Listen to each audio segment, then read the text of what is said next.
FDI investor into India. Over the last 20 years, more than 160 billion US dollars have come from Singapore-based companies into the Indian market. Singapore is also India's sixth largest trading partner with $36 billion worth of trade last year itself. And today, more than 4 MoUs have been signed between the two countries, perhaps the most important one being in the field of semiconductors. We heard that Singapore-based companies could consider manufacturing in India as well. Prime Minister Modi made a big pitch to Singapore CEOs. He met at least 15 companies, CEOs of companies like Capital Land, which is going to invest almost 46,000 crores in India over the next 4 years. Also, Temasek, Semicon, and others, even Blackstone for that matter. So he said that India has policy stability right now, policy transparency, and they must come and invest in India. Let's listen in to what the Prime Minister said. Air India का आपके साथ यहाँ merger होना ये अपने आप में एक बहुत बड़ा काम हुआ है, लेकिन ये भी हम सोचे कि Bharat with in India domestic air traffic के लिए हम चाहते हैं कि कंपटीशन की स्थिति बने, अधिक कंपनी आए। आज वो स्थिति नहीं है, बहुत पूरा स्काई ओपन पड़ा है जी। और मैं चाहूंगा कि आप में से जो कंपनियां उस दिशा में भी आगे आना चाहती हैं, तो उसके लिए भी अवकाश है। Let me go across to our special guest right now. We have with us Mr. Ashok Chandak. He is the president of the Indian Electronics and Semiconductor Association. We also have with us Amitendu Palit joining us from Singapore. He is a professor at National University of Singapore. Thank you very much, gentlemen, for joining us. Amitendu Palit, as a whole, how important do you think this visit of the Prime Minister was, elevating ties to a comprehensive strategic partnership, talking about greater collaboration in semiconductors, collaboration in green hydrogen, green ammonia, cross-border electricity trade, and much more. Both sides saying sky is the limit. Does this really improve the environment for greater investments between the two countries? Thank you, Parikshit, for inviting me to this show on a day where we have seen a significant escalation and upgradation in the quality of India-Singapore economic engagement. Now, let me begin with the fact that, as you are very much aware, India's relationship with Singapore has been very stable over the last 3 decades, since the time India announced its Look East policy. And from that time onward, if there is one country in Southeast Asia with whom India has really deepened its contact, communication, and currency in a broader sense, it is Singapore. And this was the first country with whom India signed a comprehensive economic cooperation agreement. Singapore has effectively worked as India's gateway to Southeast Asia into the ASEAN. It has worked as a major interlocutor for India with respect to the greater Asia-Pacific and APEC region. And finally, today, a stage has come when India and Singapore are closely working together in the Indo-Pacific region. Now, the point that I would like to make in the context of the Prime Minister's visit is that over the last 1 week, last week we had the India-Singapore ministerial round, which was a significant bilateral engagement at the G2G level between the two countries. It's a rather unique mechanism where there are 4 senior members, cabinet ministers from India, engaging with 4 of their counterparts on the Singapore side. And that ISMR actually laid the foundation of the next stage of cooperation that India and Singapore are looking to advance together, which was kind of put to paper today during the Prime Minister's visit. So we have had the MOUs signed in 4 important sectors: semiconductors, digital technology, skills and education, and healthcare. Now, what I want to focus upon is that all these 4 sectors are areas of strategic cooperation. They're not just economic cooperation, they're strategic cooperation in the sense that countries like India and Singapore, much as the rest of the world, considers these to be sectors on which their overall economic and national securities are heavily dependent. We all understand and appreciate the importance of semiconductors, how important access to semiconductors is in running modern economies, beginning from automobiles to gadgets. We understand the importance of education and skills in pushing forward the borders of innovation and frontier. We understand how much digital connections matter today. And finally, the significance of healthcare. So, taken all that together, I think these four sectors are a symbol of the relationship between the two countries having got elevated to a comprehensive strategic partnership, which means it's not just the bilateral trade and economic sphere that is being covered, but it's much more than that. But the foundation is coming through the economic relationship. And I would personally rate it as also a very important signal for India to be delivered to Singapore at a point in time when India has affirmed its commitment to the ASEAN architecture and also looks forward to working with Singapore in the Indo-Pacific economic framework.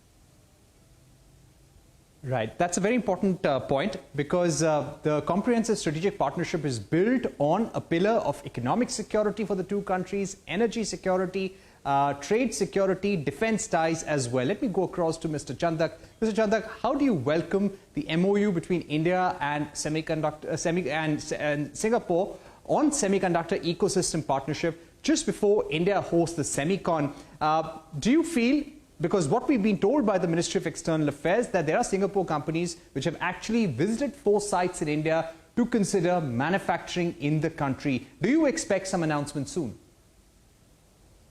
So my view is this is a very landmark moment, and this MOU is not just the paperwork, but I would call a celestial alignment, strategically important and full of promise. I would call this as a cosmic waypoint on the India's transformative path towards becoming technologically self-reliant, and particularly into this field of semiconductor. I just want to bring attention of the viewers. Just 6 weeks ago, ISA did a MOU and a strategic partnership with Singapore's Semiconductor Industry Association. And there were 3 key points in that. One, how these two countries can work together in terms of the investments across each other, mutual benefit. How do we get the technology partnerships going? Either way, both ways. And also talent and skilling.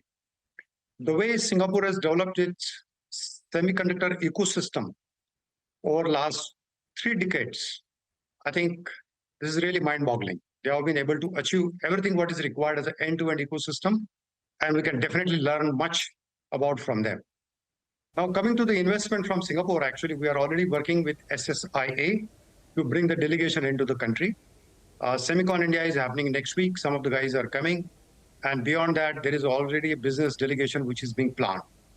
So I would call this is a very important step, milestone, considering the overall ecosystem of Singapore, and there are several advantages what we see Singapore ecosystem brings. You know, just to carry little statistics here, Singapore right now has about 8% of the world's semiconductor production. Complete end-to-end, be it materials, the test equipments, the wafer fabs, the assembly, the warehouse, everything. It's close to India, so travel time is not a problem. The time zone is not an issue. And there are a lot of Indian diaspora in Singapore. Actually, language is not a barrier. We see Singapore as a very well-placed country, very much natural ally for us from the semiconductor sector perspective. And there are several global companies, those are having design centers in India, are also operational in Singapore. Mr. Chandak, Global Foundries, Infineon, and so forth. I'll ask a follow-up question, because the Prime Minister visited the facility of AEM, and there he heard how they're making semiconductors, and they heard their plans for India as well. So do you consider AEM as a company which probably has plans in advanced stages to invest and make in India? Well, as of now, I don't think I would be able to give a clear answer on that, but I can only tell you there are several Singapore-based, Singapore-originated companies, including several global companies having the headquarters and operations in Singapore, are definitely looking at India as a next investment opportunity. And it's not only investment opportunity, because if we were to look at, you know, the overall global semiconductor market is going to grow to almost $1 trillion by 2030 from $550 billion of last year. So there is a significant opportunity, and no single country would be able to cater to that, neither Singapore nor in Taiwan or anybody for that matter. And this is the global business that needs the global partnerships. And this is where I see this is very important that Singapore, India joins hand, bring each other's strength, and particularly India's design strength. We have more than 150,000 design engineers. Right. And most of the economic value is in a design, and a IPR, and a product creations. Right. So that is what the Prime Minister has also said, design in India and design for the world. Let me also go across to Mr. Palit once again. Mr. Palit, how important do you think is this visit from a point of view on increasing foreign direct investments into India? In the last 24 years, 24% of India's FDI has flown from Singapore. It's roughly over $160 billion. Do you think this comprehensive strategic partnership will enable greater FDI flows and maybe greater imports from India as well? Because currently there is a deficit, and that deficit is in favor of Singapore. Parikshit, I think I will draw your attention to 2 points here. The first is Singapore has for a very long time been among the largest sources of FDI for India. I mean, there's a flip-flop that keeps happening between Singapore and Mauritius. But I think insofar as Singapore is concerned right now, about a quarter of inward FDI that flew into India over the last year originated in Singapore. Now, there's a point that I would rise to mention here. The FDI inflows from Singapore to India comprise of 2 categories. The first is what the Singaporean companies are investing in. And the second is also the fact that many other investors find it feasible to mobilize resources from Singapore for onward investment into India. So this connects to the point that I had mentioned earlier, that Singapore has been a gateway for India into the Asia Pacific, and there are several Asia Pacific enterprises who work on taking Singapore as a hub, as a facility through which they can obtain investor access into India.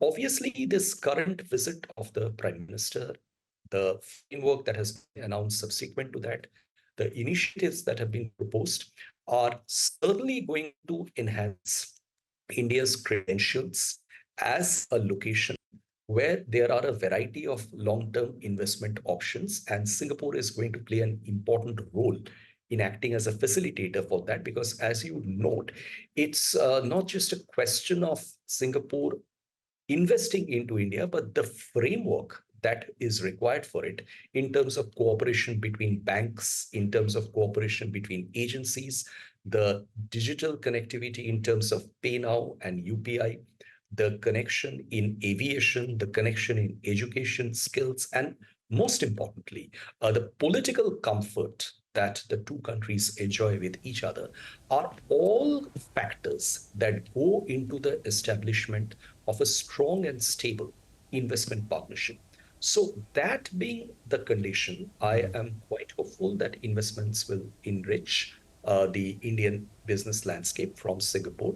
With respect to the other point that you raised on imports and exports, see, it all depends upon what the character of these investments are. I mean, if they're more of a domestic market-oriented variety, right, then there's one implication. Mr. Palit, one quick question, because we have 1 minute left. If I can just, there's one point in the joint statement which caught my attention, is that was about cross-border electricity trade, collaboration on green hydrogen and green ammonia. Do you think that is something that India could provide to Singapore in the days to come? Parikshit, you are aware of the initiative between Semicon Singapore and Greenco India in terms of producing green ammonia in India, which is going to be exported to Japan from the beginning of next year, and also the fact that that is going to be used as a fuel for bunkering in the Singapore port. So I think the collaboration has already begun, and the green economy, clean economy, renewable energy are areas where India and Singapore have already started working very effectively. There's a strong B2B partnership along with third country participation that is happening over there, and I would very strongly affirm my commitment to that being another area of strategic cooperation between the 2 countries. All right, we've run out of time, but thank you very much to Mr. Chandak and Mr. Amitendu Palit for joining us on the program on a historic day when India and Singapore have decided to elevate ties to a comprehensive strategic partnership. On that note, we take a short break, but don't go anywhere. When we return, we'll get you more news from the electric vehicle ecosystem. Luxury car maker Mercedes-Benz has launched the Maybach Electric at a price tag of 2.25 crore rupees. We'll tell you more about that when we're back.